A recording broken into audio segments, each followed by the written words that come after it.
It's Thursday. This is Comic Book Hangover, and it is time for a real quick weekly haul video. So I didn't get a whole lot this week, but what I did get actually had some books that were really great. So I just want to get started real quick. So I'm a little short on time, unfortunately, with my free comic book day choice this week, and that is the Dark Horse Comics Stranger Things Minecraft double feature. This is an all ages book. So I know the Stranger Things show, there is some language in there from the kids, but this book is an all ages book. So you can enjoy this with your kids if you want to, if you have kids and are kind of curious about Stranger Things, but you don't want to have them watch the show because of the violent or the language in there. You can read this book to them. It's also got Minecraft. My little boy loves Minecraft, and he loves checking out these Minecraft comic books. So I got this for him. For myself, though, there's mentions of a video store called Family Video, which is really awesome because, well, honestly, that's where I work, is at a Family Video. So it's really kind of cool to see that in there. But that was my free comic book day pick for this week. Moving on to my regular books, let's start off with the final issue. Finally came out, the 5th and final issue of Symbiote Spider-Man, Alien Reality, kind of wrapping up the whole, I guess it was Baron Mordo and Hobgoblin used magic to sort of rewrite history. There's a big mess. Strange and Symbiote Spider-Man, well, Spider-Man in his black costume, get stuck in Nightmare's realm, and they have to figure out a way to fix things. Of course, Spider-Man is the one that figures it out because he thinks things through logically, and it worked out well. I mean, everybody knew it was going to, but it's just the whole idea that they mention that what happened was there was a book that was the Word of God. Mordo and Hobgoblin figured out how to destroy that, and then once that was destroyed, they were able to rewrite the world and reality in the way that they wanted it to be in. So Spider-Man and Doctor Strange are having a conversation, and Strange explains this to Spider-Man, and Spidey says, "Do you mean they retconned it?" And they talk about the concept of retconning, and he even mentions that that was mentioned in a comic book letters page, and it was it's a concept that people know about. Strange didn't, which is kind of, well, strange, but it was a good read. It was a fun read. I know they mentioned in the last one that there's going to be another Symbiote Spider-Man series coming out soon. I think I'm done with it. 2 series is great. This one had Hobby in there, one of my favorite Spider-Man villains, so I'm good. I think I'm going to bow out of the next one. But still, they're really good reads. I mean, don't get me wrong. They're really good reads. I have no problem with them at all. Moving on. Plunge, number 5. Continuing the very atmospheric, wonderfully paced story of, now we know that these worms are not actually, I don't know, well, this isn't a video for kids, so I guess I could just go ahead and not really worry about skirting the issue. Let's just say that these worms that we've been seeing in this entire series are not actually the alien entities from another reality that we thought they were. They're actually, well, they're essentially sperm from another reality, and what they're trying to get to is an egg, and they're trying to fertilize this egg so this new being or whatever, I guess, can come to our reality and just make things really sucky around here. Basically 2020 on steroids. So essentially this whole book, they're fighting sperm that looks like millipedes. Very creepy, very weird, especially with the whole thing that when you think about how these things are inhabiting the corpses of dead people and reanimating them and making it so that they can talk, and knowing that there's so many of those things inside of people. It's just a very odd concept, but I'm very much enjoying this book. Then I grabbed Mighty Morphin Power Rangers number 52. I also got the foil variant because I've really been enjoying these foil variant covers. I've been getting them since, what about issue 40, 41, when they kind of started doing them every issue. This is issue 52, so we've got 3 more issues to go of this run for Power Rangers before they end it and restart it with 2 separate series. Mighty Morphin will be one of them, and Power Rangers will be the other one, since we've got basically the Earth-based Mighty Morphin Power Ranger characters, and now there's the space-based Omega Rangers.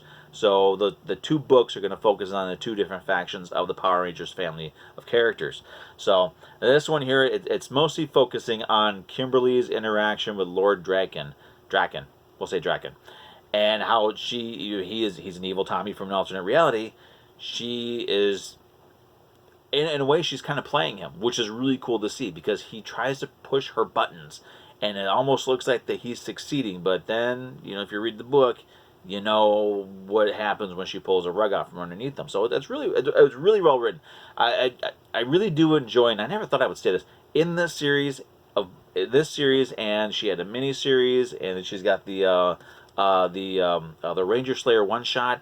The Pink Ranger is becoming a very interesting character. She's never really been one that I paid much attention to, but she's really becoming one of the most interesting characters in the Power Rangers family of characters, which surprises the hell out of me because, like I said before, she's never really been one of the characters. She's always been kind of there. She's part of the team. It's cool. You know, she's necessary, very necessary, but she's never really been standout. But now she's getting to be standout. So I'm hoping that as they're fully developing her, I don't want the other characters to kind of get tossed to the side. I mean, Aisha needs to have some attention on her as well. So again, a really good issue. This series has been great almost from the beginning. There's been a few missteps here and there, but for the most part, the Mighty Morphin Power Rangers book has been really well done. The art's been fantastic. The characters have been fun. The storylines have been entertaining for the most part.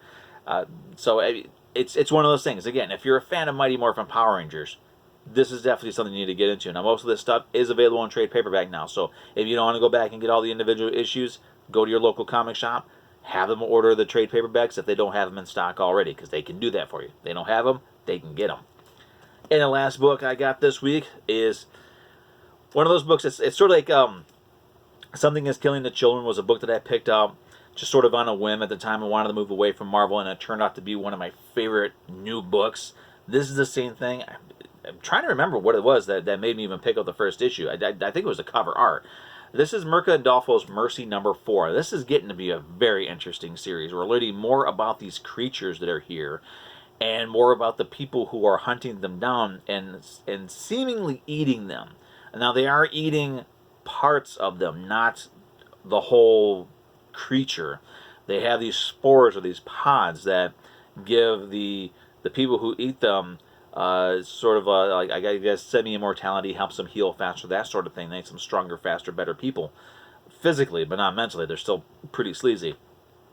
So we're learning more about them. We're learning more about why these things are in our world and what it is about our world and human race that attracts them to us and to this reality. It's very interesting. It's not, that's, I got to be honest, this is something that I did not see coming. We're also learning a little bit more about the mystery of whose body this is that this character is inhabiting. So this is a top-notch series. The writing is spectacular. The art is absolutely perfect for this book. I mean, it helps. It goes in line perfectly with the pacing, with the tone, with everything. I mean, this is just like Something is Killing the Children. This is a perfect package. And the art and the story style, the way they go hand in hand, kind of reminds me of a book that was from years ago. It was called Nightmares and Fairy Tales. The first like 12 or 24 issues of that series, the art and the writing worked so perfectly together. I mean, there was an absolute, just a beautiful synergy between them.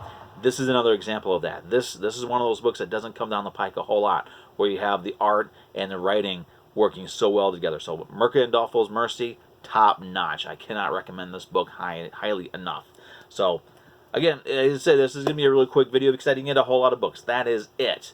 Now, I can say that next week I will have my regular books, but I'm also going to have a nice amount of books that I have gotten from CodyCon.